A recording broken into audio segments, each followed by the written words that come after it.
Через пару минут пойду, в принципе, сдавать.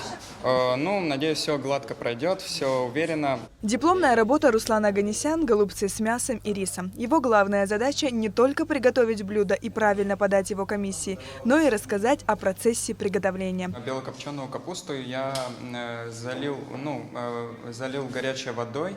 И перед варкой я постепенно снимал кочерышку. Комиссия оценила блюдо Руслана по достоинству, и он оказался в числе тех, кто удостоился наивысшей оценки. Очень вкусно, очень мягкое мясо, видимо, хорошо обработано перед подачей.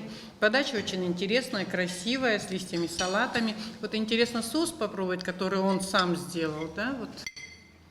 Как он называется, этот соус, ты сказала? Соус с томатом и сметаной. Все поняла. Сам дегустируешь блюдо, да, когда?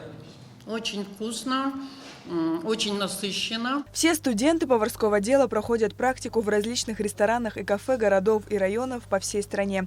Руслан не исключение. Ему близка европейская кухня, и он стажируется в ресторане «Маэстро». Однако работать он будет в кафе «Балкон» в Гудауте. А Владиславу Орлову по душе одно из самых экзотичных и неоднозначных современных направлений кулинарного искусства – молекулярная кухня. Владислав умеет готовить блюда как из европейской кухни, так и азиатской. Проходил я в Deutsche Vita практику, после чего у нас через 2 недели, как я там проходил практику, началась молекулярная кухня, это называется.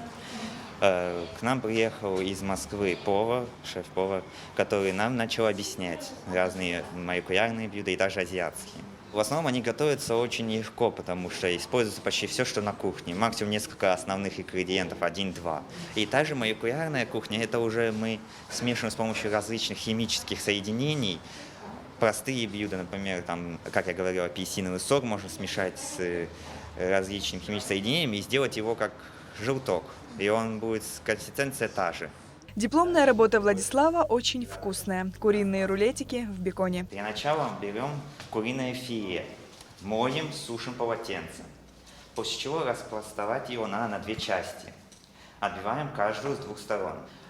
После чего уже мы солим и перчим. Дальше добавляем уже нарезанный на кубики сыр и болгарский перец. Владислав ответил на все вопросы комиссии, и представители Министерства просвещения и языковой политики оценили на отлично. Ребята обучались поварскому делу в течение года. Каждую неделю у них 3 дня теоретических работ и 2 практических. В этом году 65 выпускников. Большая часть из них уже трудоустроена. Группу мы разделили на 2 группы, потому что мы немножко боимся с этой эпидемией, чтобы не столкновения, много людей не было. Сегодня сдает 1 группа, завтра 2 группа.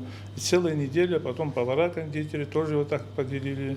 До конца недели у нас идет экзамены. Дети подготовлены, видно, что они готовились целый год. Но им еще надо набрать опыт, и чтобы хорошо уже самостоятельно работать. А в будущем, я надеюсь, если они попадут в хороший ресторан, с хорошими шеф-поварами, а из них будут хорошие повара. Уже совсем скоро молодые специалисты поварского дела Абхазского многоотраслевого колледжа смогут удивить своим мастерством посетителей различных ресторанов и кафе. Сария Кварацхеля, Инала Гухава, Абхазское телевидение.